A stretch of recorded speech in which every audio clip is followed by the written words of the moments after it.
Hello everyone, আমি তানভীর ইশতিয়াক বলছি BUET mechanical engineering থেকে বর্তমানে 1-1-এ। তোমরা যারা এসএসসি 25 ব্যাচ মাত্র পরীক্ষা শেষ করেছো, বেশ একটা লম্বা ছুটির সময়। তো এই ক্ষেত্রে তোমাদের সাথে কিছু ব্যাপার নিয়ে কথা বলতে চাই যে সামনের কলেজে ইন্টারমিডিয়েট লাইফ নিয়ে। তো ইন্টারমিডিয়েট হচ্ছে যে ভালো কলেজ যেমন হচ্ছে নটরডেম হোলি ক্রস কলেজগুলো হচ্ছে আলাদা রকমের ইম্প্যাক্ট ফেলতে পারে তোমাদের উপরে। যেমন আমি হচ্ছে যে মিরপুর ক্যান্ট থেকে পড়াশোনা করছি। তো ব্যাপারটা হচ্ছে যে কিছু ক্ষেত্রে দেখা যায় যে আমরা যেসব একটা মানুষ যখন একটা ফ্যাসিলিটি বা একটা জিনিস গেইন করে, ও যেসব ফ্যাসিলিটিগুলো পায় অনেক সময় ও কিন্তু সেইভাবে ফিল করে না যতটা ফিল করে মানুষ যারা বাইরে থেকে ছিল, তারা ফিল করে যে ও কতটা ফ্যাসিলিটি পাচ্ছে আর আমরা কি ফ্যাসিলিটি পাচ্ছি না। তা আমি আমার অভিজ্ঞতা থেকে সেরকম কিছু বলবো।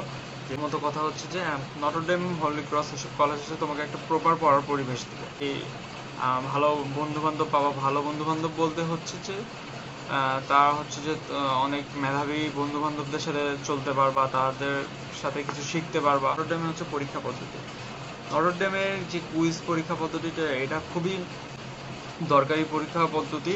তবে যারা হচ্ছে তোমরা আহ, খুব বেসিক নিয়ে ঘাটাঘাটি করতে পছন্দ করো, তারা এই ক্ষেত্রে খুব মানে তারা এই ক্ষেত্রে খুব ভালো লাগবে যে ওখানে কোশ্চেনগুলো হচ্ছে খুব কনসেপচুয়াল কোশ্চেন হয়। তো সেই কোশ্চেনগুলো তোমাকে অবশ্যই অ্যাডমিশনের জন্য এগিয়ে রাখবে।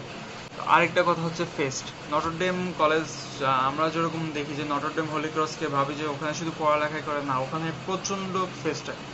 আমরা যারা এই অন্যান্য কলেজে ছিলাম ওরা যে পরিমাণ ফেস্ট নামাইতে পারে, নটরডেম সে মানে পার উইকে ফেস্ট নামাইতো আমাদের সময়। তো আমি মাঝে মাঝে যেতাম। বা হোলি ক্রস তুমি মাল্টিটাস্কিং এর ক্ষমতাটা অবশ্যই বাড়বে যদি তোমরা করো। এবং তুমি দেখবা যে যারা এরকম মাল্টিটাস্কিং করছে তারা আবার খুব ভালো ভালো জায়গা, হ্যাঁ, যে খুব টপ নোচ মেডিকেলে টিকতেছে। বা আমার সাথে অনেক ফ্রেন্ড পড়তেছে যারা মনে করো এখন নটরডেমে ছিল, ওরা প্রচুর ভালো ক্লাব অ্যাক্টিভিটিসে জড়িত ছিল, আবার তোমার ভালো করছে। তো এই জিনিসগুলো তুমি শিখতে পারবা। তো এতক্ষণ আমরা নটরডেমের কিছু অনেকগুলো ভালো দিক নিয়ে বললাম নটরডেম হোলি ক্রস নিয়ে। আমি যেহেতু চান্স পাইনি, এই জন্য আমি অনেক দিন ঘাটাঘাটি করছিলাম যে কেন চান্স পাইছে। তো প্রথমে তোমাদেরকে পরীক্ষার প্যাটার্নটা বলি, যেমন এনডিসিটা বলি। যদি এনডিসিটা হচ্ছে যে গত বছর 40টা কোয়েশ্চেন, 40 মিনিট ছিল। তো ওগুলো এমসিকিউ ছিল না, মানে এক কথায় উত্তর যেটা বলে শর্ট কোয়েশ্চেন। তো সেখানে ক্ষেত্রে হচ্ছে যে মেইনলি সবাই আমি যাদের সাথে কথা বলেছি যে তোমাকে বইটা ভালো করে পড়তে হবে। বইটা তুমি যদি ভালো করে পারো, বইয়ের বেসিক কোশ্চেনগুলো পারো, তাহলে হয়ে যাবে। যেমন মনে করো আমি যদি ফিজিক্সের কথা চিন্তা করি, তোমাকে দূরত্ব সরণ এগুলো নিয়ে খুব ভালো একটা আইডিয়া থাকবে। যেমন মনে করো তোমাকে বৃত্তাকার পথে দূরত্ব সরণ, হ্যাঁ, এগুলো নিয়ে ভালো থাকবে। গড় বেগ এগুলো মানে তোমাকে যে জাস্ট বেসিকগুলো একটু ভালো আইডিয়া থাকলেই হলো। পরবর্তীতে যেমন ভরবেগ নিয়ে কিছু ভরবেগ বা ভরবেগ নিয়ে গতবার কোশ্চেন আসছিল। তো তোমাকে যে খুব হাই লেভেলে যেতে হবে তা না, বাট তোমাকে হচ্ছে বইয়ের টপিকগুলো জিনিসটা বুঝতে হবে ভালো করে। এবং তোমাকে বেসিক জিনিসটা হচ্ছে একটু ভালো করে শেখা লাগবে। এবং আশা করি তোমরা সবাই বেসিক ক্লিয়ার করে এসেছো। তোমাদের সবচেয়ে বেশি কঠিন হবে হচ্ছে যে পড়াশোনাটা একটু রানিং রাখা। যেহেতু এখন তোমরা একটু ছুটিতে আসো, তো তোমাদের নটরডেম হোলি ক্রসের দিকে এতটা কঠিন না। তোমাদের জাস্ট হচ্ছে পড়াশোনার ক্ষেত্রে একটু ফোকাস রাখা লাগবে। হ্যাঁ, নটরডেম হোলি ক্রসে আরেকটা হচ্ছে যে কি, ইংলিশটা প্রচুর হার্ড আসে। তো ইংলিশের জন্য সিনোনিম অ্যান্টোনিম আসে অনেক সময়, তো এগুলো হচ্ছে পড়াটা অনেক টাফ হয়ে যায়। তবে মজার ব্যাপার হচ্ছে যে যে সিনোনিম অ্যান্টোনিম বা যে ইংলিশ কোশ্চেনটা তুমি পারবা না, সেটা হচ্ছে হলে কেউ পারবে না, মানে প্রায় সবাই পারবে না, এরকম করে আসে। তো সেই ক্ষেত্রে বেশি মানে পরীক্ষার হলে কোনো ঘাবড়ে যাবে না। পরবর্তীতে হচ্ছে গ্রামার পড়বা, গ্রামার থেকে ভালোই কোশ্চেন আসে। তো পরবর্তীতে তোমাদেরকে একটা ট্রিক্স বলি, যে ট্রিক্স বলতে জিনিসটা কি, এটা এনডিসিতে হচ্ছে 3টা শিফটে পরীক্ষা হয়। তো তোমরা সবসময় চেষ্টা করো ফার্স্ট আর সেকেন্ড শিফটের মধ্যে রেজিস্ট্রেশনটা করার। তো এক্ষেত্রে কি হয় যে ফার্স্ট সেকেন্ড শিফট থেকে হচ্ছে যে তোমার বেশিরভাগ মনে করো 1000-এর উপরে হচ্ছে ফার্স্ট সেকেন্ড শিফট থেকে নেয়। এনডিসি যে আমার জানা মতে যে এনডিসি যে ফার্স্ট শিফট থেকে এত, সেকেন্ড শিফট থেকে এত, থার্ড শিফট থেকে এত, এরকম না। হ্যাঁ, তো তোমরা চেষ্টা করবা যে ফার্স্ট সেকেন্ড শিফট থেকে একটু বেশিই নেয়। তো চেষ্টা করবো যে ফার্স্ট অ্যান্ড সেকেন্ড শিফটে তোমরা হচ্ছে বেশি মানে অ্যাপ্লাই করা। তো অনেক সময় হয় যে এই জিনিসটা সার্ভার কাজ করে না। তো সেই ক্ষেত্রে তোমাদের একটা আইডিয়া দিই। তো সেটা হচ্ছে যে খুব রাত্রেবেলা বলতে বা ফজর পরে, বিশেষ করে আমি যখন করেছিলাম যে ফজর পরে রেজিস্ট্রেশন করছিলাম। তো ফজের উপর রেজিস্ট্রেশন করার কারণে যে আমি শিফট 2-তে পড়ছি, বাট আনফরচুনেটলি আমি হচ্ছে চান্স পাইনি। তো সর্বশেষ আরেকটা কথা হচ্ছে যে তুমি আমার বিশ্বাস তোমরা যারা এনডিসি নিয়ে সিরিয়াস আছো বা কলেজ অ্যাডমিশন, ভালো কলেজে অ্যাডমিশন নিয়ে সিরিয়াস আছো, তোমরা বেশিরভাগই বেসিক ক্লিয়ার করে আসছো। তো তোমরা যেখানে একটু প্রবলেম ফেস করবা সেটা হচ্ছে যে তোমাদের করতে একটু প্রবলেম হবে, যে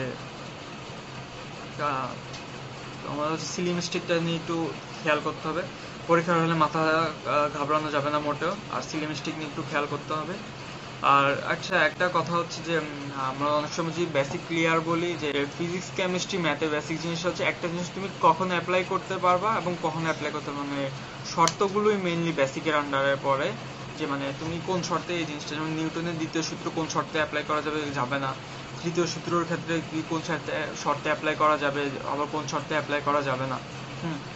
নিউটনের দ্বিতীয় সূত্র তৃতীয় সূত্র কিসের ধারণা দেয়। তো এই সকল বিষয় তোমাকে একটু মানে বেসিক মানে হচ্ছে খুঁটিনাটি জিনিসগুলো যেগুলো বলছি যে শর্ত, সেগুলো সম্পর্কে জানা লাগবে। তো নটর ডেমে তোমার কাট মার্ক কত আসতে পারে সেটা সবসময় ভ্যারি করে। তো গতবার ফার্স্ট শিফটে সম্ভবত 40টার মধ্যে যারা 30-32টা পারছে, মানে 32টার উপরে হয়তো পারছে, তারা হচ্ছে নটর ডেমে টিকছে। অ্যান্টিসিটিতে বা হলি ক্রসে টিকতে তোমাকে এক্সট্রা কনসেপ্ট জানা লাগবে না। বিশেষ করে তোমরা পরীক্ষার হলে ঘাবড়াবা না, এটাই হচ্ছে মেইন ফ্যাক্ট। পরীক্ষার হলে ঘাবড়ালে ভালো পারবা না। তো পরীক্ষার হলে যদি না ঘাবড়াও, এবং বর্তমানে বন্ধের দিনগুলোতে যদি একটু তোমাকে যে হচ্ছে আমরা যতই ভালো প্রিপারেশন নিই অনেক সময় ভুলে যেতে পারি, এই যেন আমরা এই কাজটা থেকে বিরত থাকি, যে আমরা হচ্ছে একটু বইয়ের সাথে আমরা সক্ষতা রাখবো, মানে বইটা একটু রিভাইজে রাখবো। তাহলে আশা করি এনডিসিতে আমরা বা নটর ডেম হলি ক্রসে আমরা টিকবো।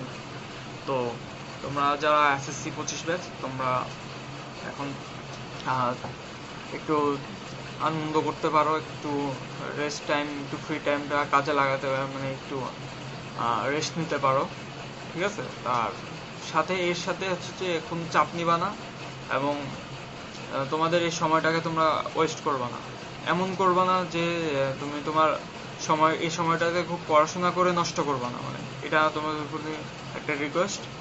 পড়াশোনা প্রতিদিন 1-1.5 ঘন্টা হালকা পাতলা বই দেখবা। সবার জন্য শুভকামনা রইল। আশা করি তোমরা সবাই যারা আছো তোমরা হচ্ছে খুব ভালো করবা কলেজ অ্যাডমিশন ইনশাআল্লাহ। আসসালামু আলাইকুম।